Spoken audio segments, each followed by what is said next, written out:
A very familiar couple to probably most of you here, but maybe some of the newer crowd don't know. So I want to welcome Brian and Cy Cameron. Brian and Cy have many years history with our denomination and go way back. I think at the moment Brian still holds the record for the longest serving clergyman in our denomination, which is about 930 years. Something like that. 33. Certainly holds the record for the most synods attended, I'm pretty sure. So, and Brian was serving as our national administrator for many years. And Cy has a long history in the broadcast industry, particularly. Soon after I became a Christian, Cy interviewed me on Radio Pulpit. And there I was all excited for the first time in my life being on radio. And all of that. What? Was that it? Wayne? Hey?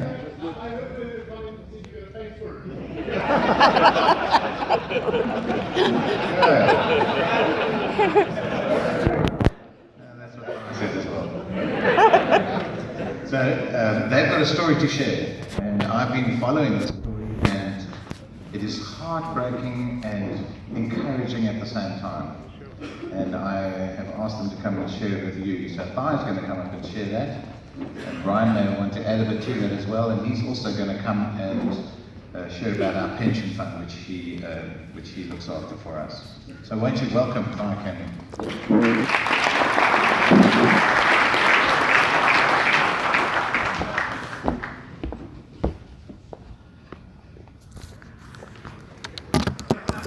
That's a challenge. Can I bring it down? Thank you very much. And that's unique. Nobody else will need it quite as low. Thank you for the privilege of sharing with you. We have walked a journey, a difficult journey, and we have seen an amazing transformation that makes this, yes, a sad story, the story we have to share, but also a most victorious one.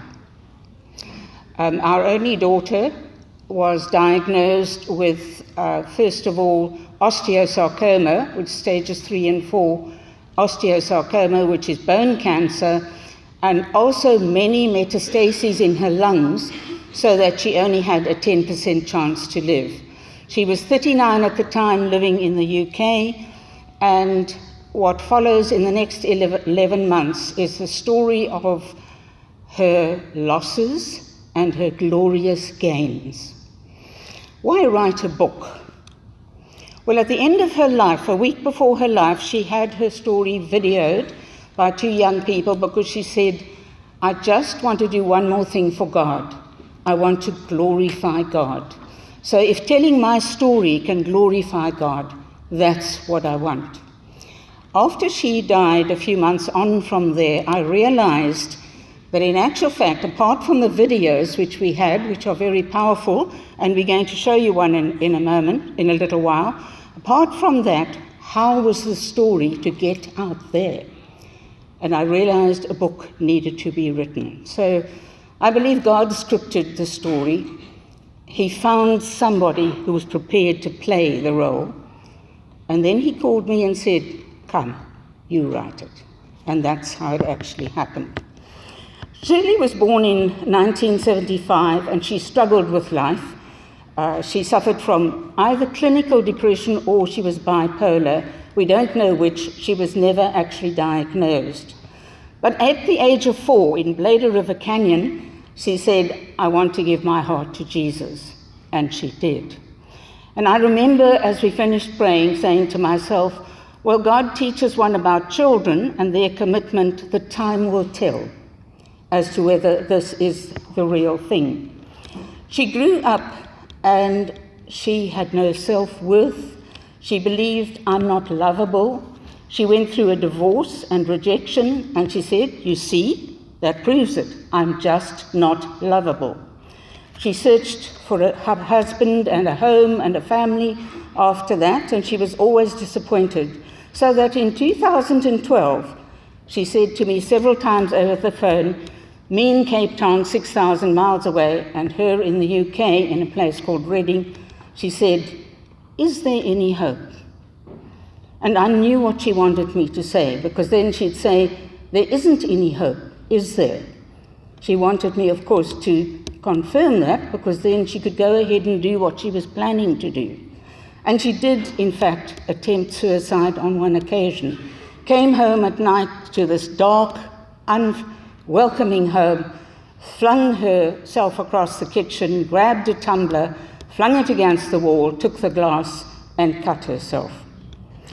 She phoned me the next morning, and I could hear in her voice what had happened. And I said to her, "I don't know where I got this from. And sometimes you say things and you know it wasn't you." But I said to her, now you've tried everything. Now how about God?" At that point in time, she was still pretty angry with him. One year she had decorated her Christmas tree and in a fit of fury grabbed it, stamped it apart, carried the bits out, threw it in the dustbin and said, "I'm furious with God." Then in 2013, Brian and I were in the game reserve in Kruger waiting to hear news, because she said, "I bumped my leg on a desk." And the physio says, "This is funny." And so they done all sorts of tests and biopsies and things, and I'll let you know the news. Well, we got that news in Satara camp, that it was definitely cancer, stages 3 and 4, and that she had mets in the lungs. We get home, we cut our holiday short. Who stays on holiday under those conditions? We cut our holiday short, we get home, and the phone rings, and it's Shirley. And she says to me, "Actually, Mom, I've decided now to factor God back into my life." Best news we could ever have heard. And a little while later, there's a phone call, and she says, "Actually, Mom, I've decided to cut my crap and now do it with God." And from then on, amazing things happen. And that she then reasons out the situation, what she's faced with, and she says, "Is God trustworthy? If he's trustworthy, I can trust him. And if I can trust him, I can believe his promises." And she then continued to stand on the promises of God. Times when she was panicky and fear overwhelmed her, she would go to one of the promises in Scripture, and these would always lift her up. How successful was her walk with God from this point in time, when she said, "I'm going to do it with God"? Well, I'd like us, if it's possible, to watch a video. These videos were made a week before she died, as I have mentioned, and this particular one was made by a group called Candor. And if you listen very carefully, you get some idea of just how effective her journey with God was.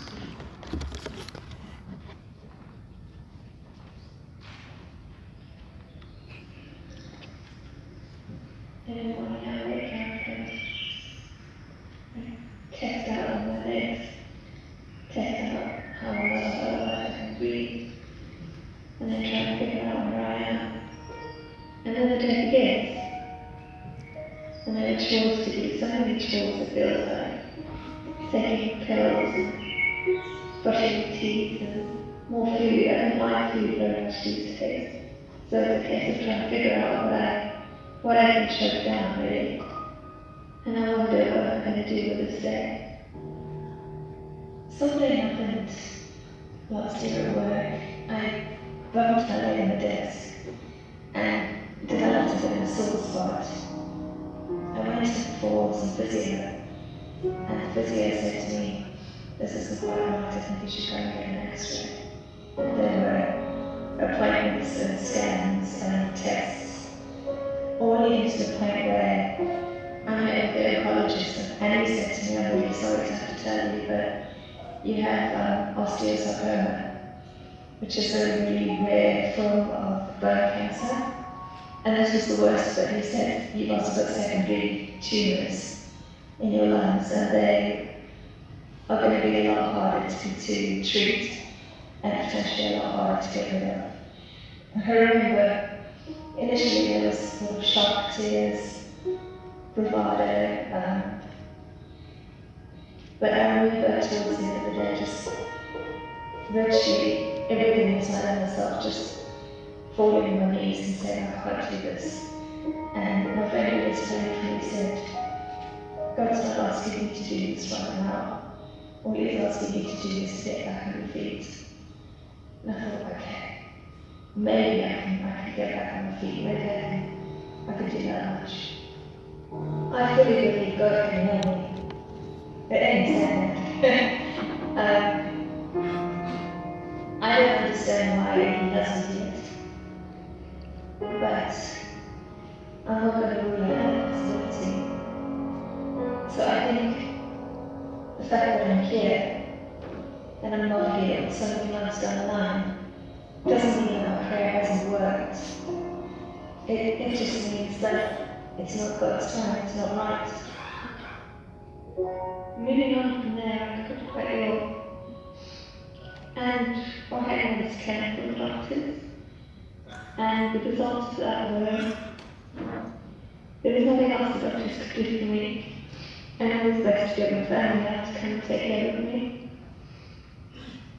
But what didn't help was I had this terrible sense of lost time. And I was just so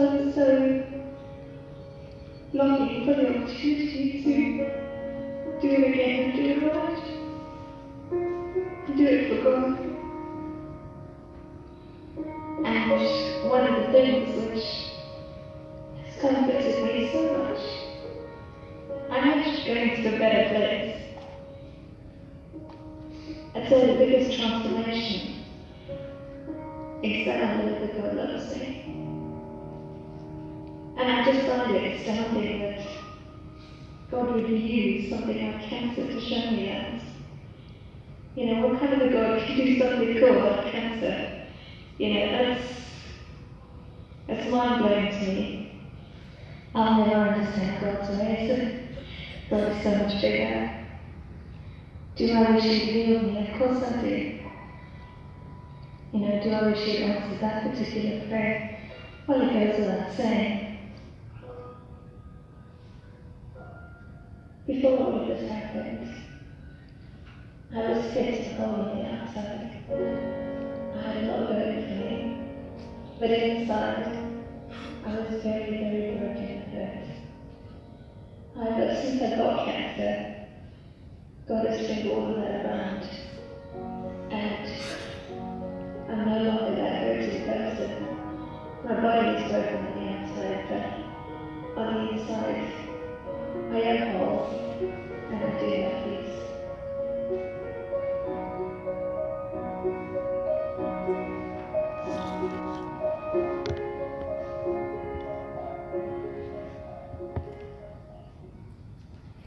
The other day I came across John 16, verse 33, and it is Jesus speaking, and He says, "In this world you shall have trouble, but take heart, I have overcome the world." And I said to myself, that's it. That's her story.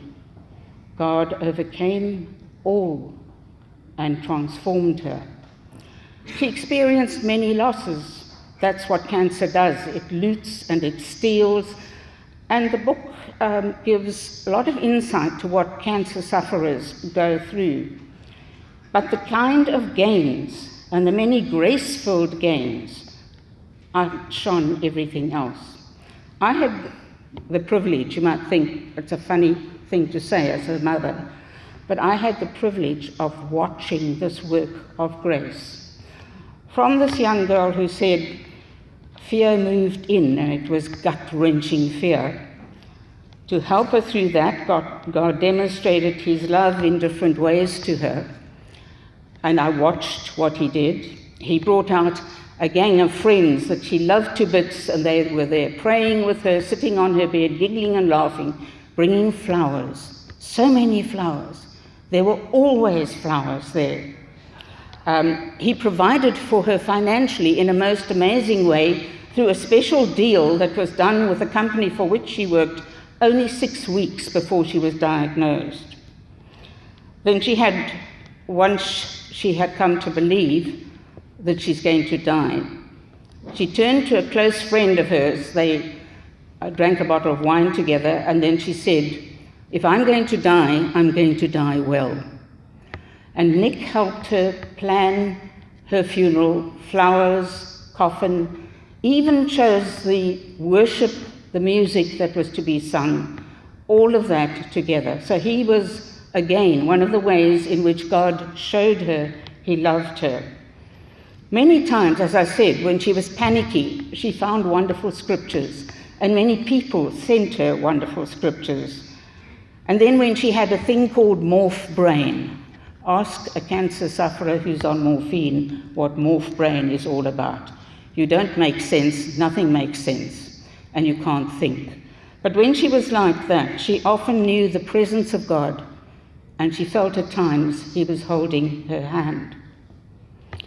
So she faced death square on, hence the title of the book. It was only 6 weeks before she died when she called me over one day, and she said to me, "Mom, you know I am dying."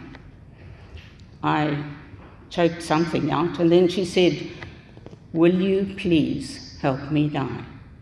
So the book is called Mum, Please Help Me Die. As I have said, and I believe this with all my heart, but it's taken 5 years of grieving to come to this point, to understand a lot of things I didn't understand or see. I believe that her gains outshone everything else. Because we know that Scripture says fear is driven out by love. And flooding her with love, she came to a point that right towards the end, she said many, many times, "I've never been happy, but now I am so happy. I'm so happy. I get to go to heaven. How cool is that?" Those were her words. John 16:33, "In this world you will have trouble." We've heard a bit about her trouble. "But take heart, I have overcome the world." As I watch the news, and as we hear of dreadful things that are happening all around us in this our country, sometimes the question arises, actually, is there an answer? And the dreadful thing of Shirley's experience and life and suffering, and the outcome of it, underlines that there is a glorious answer. Another scripture the Lord gave me is, "Rejoice in the Lord always." What? Under circumstances like this? It's a journey, but it is possible, for Jesus has achieved everything. When he said on the cross, "It is finished," he meant there was nothing but nothing that evil could dish up that his sacrifice hadn't actually dealt with. And so that is our victory. I picked this up this morning. The world wants something that has God in it. This story has so much of God in it.